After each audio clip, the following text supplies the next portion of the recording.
আসলে নারী কালকে লাইভের পরেই অনেক কিছু এভিডেন্স আসছে। আপু এই স্যার আপনি যে বলছিলেন যে বিয়ের যে সম্পর্কগুলা বা অতীতে যে বিয়েগুলা করছে তাদের ওই পক্ষ থেকে কি কেউ কি কখনো আপনার সঙ্গে যোগাযোগ করেছে বা আপনি কি কখনো তার শাশুড়ির সঙ্গে আমার কথা হয়েছে, তার শাশুড়ি সব বলেছে যে সে তখন আমি বেশি আতঙ্কিত হয়েছি যখন তার শাশুড়ি বলছে যে সে তাকেও মারধর করতো বাচ্চা পেটে থাকতে এবং বাচ্চা হওয়ার পরে সংসার বসানোর অনেক চেষ্টা করছে কিন্তু সংসার বসে নাই এবং বাসার দলিল বন্ধক রেখে 1 কোটি টাকা চাইছে সিনেমা বানাবে, তখন আমি কনফার্ম হয়েছি যে সে আমাকেও বিয়ে করছে টাকার জন্য। আপু আপনি যখন বিয়ের পিড়িতে বসলেন আপনার কি আসলে খোঁজ নেওয়া উচিত ছিল কিনা যে আসলে তার বাড়ি ঘরে গিয়ে বা তার আশপাশে গিয়ে খোঁজ নেওয়া উচিত ছিল? সে তো আগের দিন অসুস্থ, সে তো থাকে মেসে, সে তো এতিম, আমি কোথায় খোঁজ নেব? না আপনার সাথে যেহেতু বিয়ের একটা এনগেজমেন্ট হয়ে গেছে তো অনেক আগে থেকেই। না কতদিন আগে হয়েছে? শিল্পী সমিতির নির্বাচন প্যানেল পরিচিতির 2 দিন পর না 3 দিন পর সে শুটিং এ চলে গেল।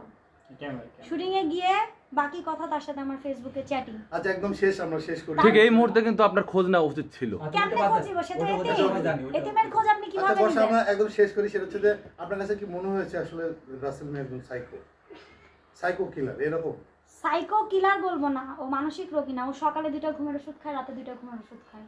এটা জ্বলন্ত সাক্ষী, আমি নিজে দেখছি। আচ্ছা মানসিকভাবে এবং সে কি যেন ওষুধের নাম মাইলাম না ডলমিকাম, 2টা করে খায়। তার মানে কি না, একটা মানুষ যখন প্রেসক্রাইবড যখন মেডিসিন, আমরা সাইকিয়াট্রিস্ট বা সাইকোথেরাপিস্ট যখন মেডিসিন দেয় প্রেসক্রাইবড অনুযায়ী আমরা একটা ওষুধ খাই পরিমাণ অনুযায়ী। যখন একটা মানুষ সকালে 2টা রাতে 2টা ওষুধ খাবে তার মানে তার একটা অ্যাডিকশন, সে অ্যাডিক্টেড। এক কথায় ড্রাগ অ্যাডিক্টেড, এটা চিকিৎসা বিজ্ঞান বলে। আমি দেখি নাই, অনেকে বলছে যে সে যেমন কালকেই মেসেজ আসছে যে সে ইয়াবার সঙ্গে সংযুক্ত আছে, আমি জানি না, এটা অনেকেই বলছে। এই প্রমাণগুলো আপনি আমার কাছে না, কারণ আমার তো ফ্যামিলি বাসা ভাই, আমার বাচ্চা কাচ্চা নিয়ে থাকে। আচ্ছা আমি আরেকটা বিষয় যোগ করব, সেটা হচ্ছে যে আজকে যে যার সাথে কথা হলো আপনাকে বিয়ের পরের দিন গালাগালি করছে, সে কিন্তু একটা বিদেশি একটা ড্রাগের সাথে জড়িত। ওর ওখানে কিন্তু মূলত রাসেল মিয়া গিয়ে ড্রাগ দুজন একসাথে বললো তো যে এটা আমার কাছে প্রমাণ আছে, থাকে বললো না যে আপনারে বিয়ে করার 1 মাস কয়দিন আগে তো আমার সাথে থেকে গেছে। রাইট বুঝে সেই অভিনেত্রী আর কি। ওকে শেষ এখন দেশবাসীর কাছে আমি একটাই চাই, বিচার, যাতে এই রাসেল মিয়ার কর্মকাণ্ড দেখে কোনো পুরুষ নারী আমার মতো হতভাগা, মানে আমি তো সার্ভাইভার ভাই, আমি তো সার্ভাইভ করে এখানে বিধবা, আমার বাচ্চাগুলো এতিম, আমার মতো মানুষের সাথে যে এরকম করতে পারে অনেকের সাথেই করতে পারে, সুস্থ মেয়েরাও ভুক্তভোগী। আমি চাই ওর দৃষ্টান্তমূলক শাস্তি হোক এবং ওই শাস্তি যাতে পুরো বিশ্ব দেখে ভয় পায়, আতঙ্কিত হয় যে না আমরা এটা করতে পারি না।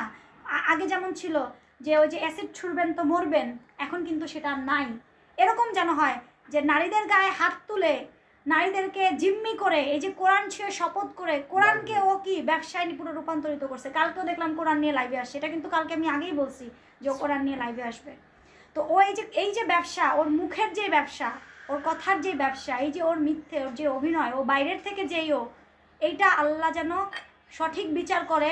হাসরের ময়দানে তো ওর কাছে আমার দাবি থাকবেই, এবং এই দুনিয়াতে যেন দৃষ্টান্তমূলকভাবে প্রত্যেকটা পুরুষ যাতে ভয় পায় তার বউয়ের গায়ে হাত তুলতে, বউকে মারতে, কারণ কারো অধিকার নাই কোনো নারীর গায়ে হাত তোলার, কারো অধিকার নাই।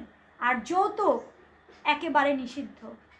যৌতুক এইভাবে করে টর্চার, মানসিক এবং শারীরিক, আমি ট্রমাটাইজ হয়ে গেছি। আমার ফেস যারা দেখছে, আমি তো প্রতিদিন লাইভে আসি, গোপন কিছু নাই, সবাই বলছে বর্ষাপুর হাসি আর পাই না। আচ্ছা আপনি আইনানুগ